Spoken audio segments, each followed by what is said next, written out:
Are you stuck? What have I done? I don't know. We have to go to the museum, come on. And now we are at the museum in Lödöse. And Lars found something he likes. So he's gonna try it on. A helmet. A great helmet, actually.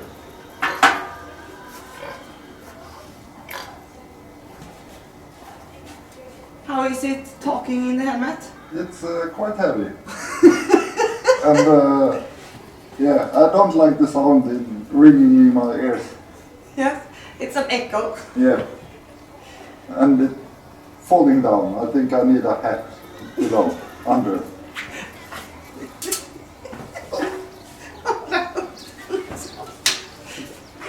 Really nice. I want one of these. Here we have a battle axe from the Viking age, around 800 till 1200. It's a nice one.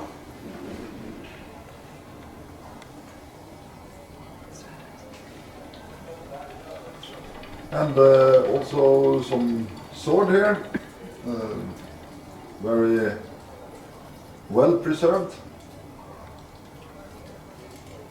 Probably did the owner very good favors in the battle. 1400 of the one highest. And the below is, Middle age. yes, and this one is from 1200. And at Lars side you see a battle club. Yeah, from 1200 to 1300 that one is. And then we have the spear. And the first one is from Middle Age, and the second one is also from the Middle Age. Yeah, 1200 to 1300. Yeah. And then we have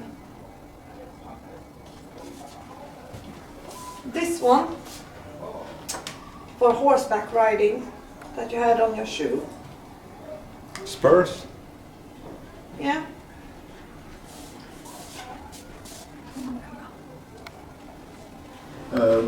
Here we have also the hat wearing beloved underneath the helmet I just showed you. It's in leather, Yeah. so it's a bit more comfortable than just iron. Yeah, probably a good idea at the winter. Yeah. And here we have horsebow. They use this as ice skating in the winter. And they put it on their shoes. So they made a few holes in them to wrap around the shoe.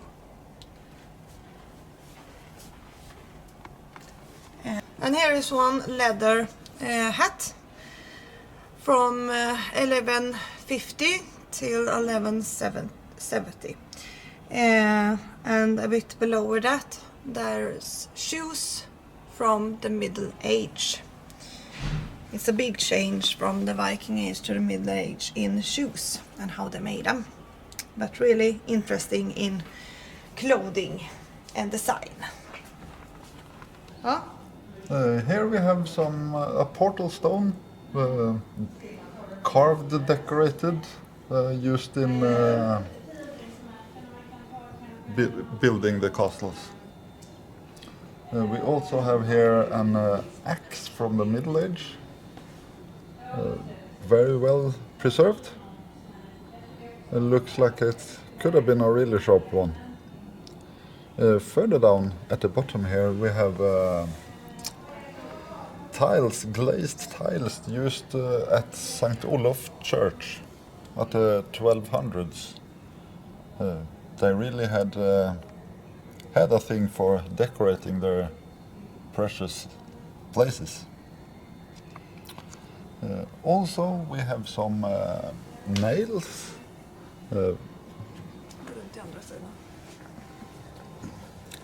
Here is a sample of how nails could look like at the Middle Age.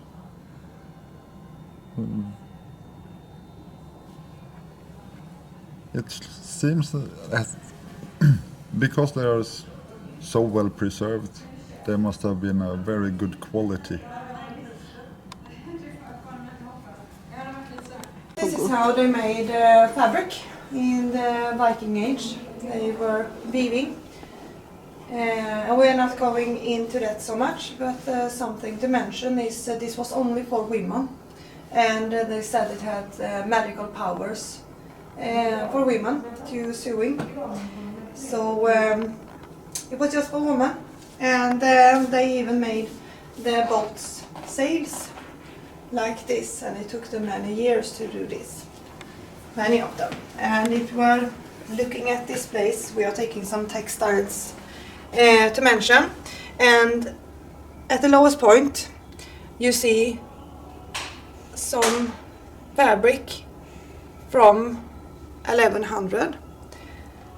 And if you're looking a bit over at 11, then you see one classic texture in the fabric that we even use today on our clothing. It's waving Weaving technique? Yes. Yeah, still used? Yes, they do. And if we are looking at this corner, now we are leaving the textile. It's an axe.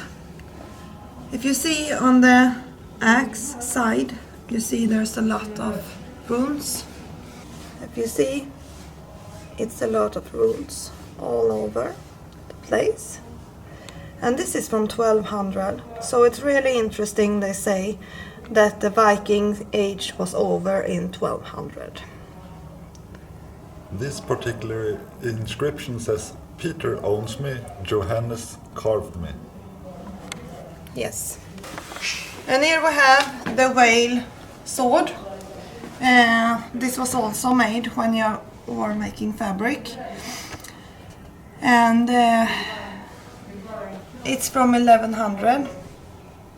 At the lower point, you can see how the fabric changed until the Middle Age. And this one was probably to make a strong fabric, maybe to sit on, Yeah.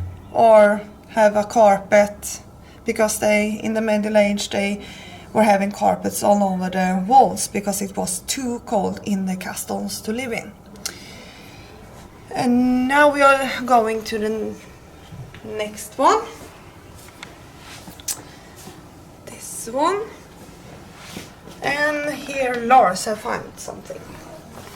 Yeah, I think it's very funny, the lowest part here. That's also a rib, as we mentioned before, with the rune inscription Eva or Eve. It's from 1250s to 1100 something. But this must be a very funny joke, because Eve was not something you baptized your name to, that one. So maybe the inscriptionists, they were making fun of the creation story from the Bible. Quite funny, I think. Yes, and if you go all the way up, then you see bergskristall. I don't know the name in English. And it's from the Middle Age. And it's funny to see, because in Sweden we had a lot of those stones trading as Vikings. And they are so clear, crystal clear, and so old. That's fascinating. Really fascinating, yeah, I agree. Here we have baptizing, what's it called in English? Baptizing water unit, maybe? It's from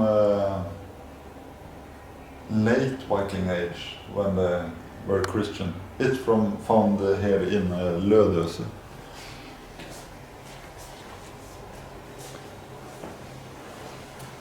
Here we also have some baptizing foot with rune inscriptions. These runes here, Says Torkel Nektergal carved these runes in Olof's church. So all the way to the 1200s, runes were still used. A real legacy from the Viking area.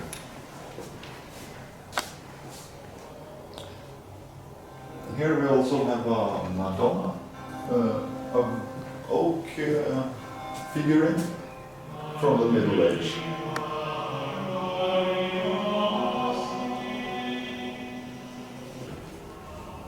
Here we have a skeleton finding from St. Peter's Church, dated to the late 1100, early 1200. This was a young woman. She lived here in Lödöse, but was grown somewhere else in Västergötland. Her skeleton shows that she had been around 150 centimeters long. She was quite young when she passed away. She had caries in 4 teeth, a lost tooth, and plenty of tooth stone. So her mouth health was not in a very good condition. Here we have some rune sticks with magical inscription from 1100, around year 1100. Yeah. The inscriptions are in this setting combined with magical and as a guard or shield for bad things. This one mentions giant trolls, also some god inscriptions here, and it seems that this has been a protection amulet for the bearer. It's quite simple made, so that's why they think it's most possible that it was a protection amulet, so to say. Also, they enjoyed carving fetishes and that kind of wooden figures, also mentioned here at the. So runes have lots of meanings, not only for writing down what's happened and such, but also for the magical and protection kind of way.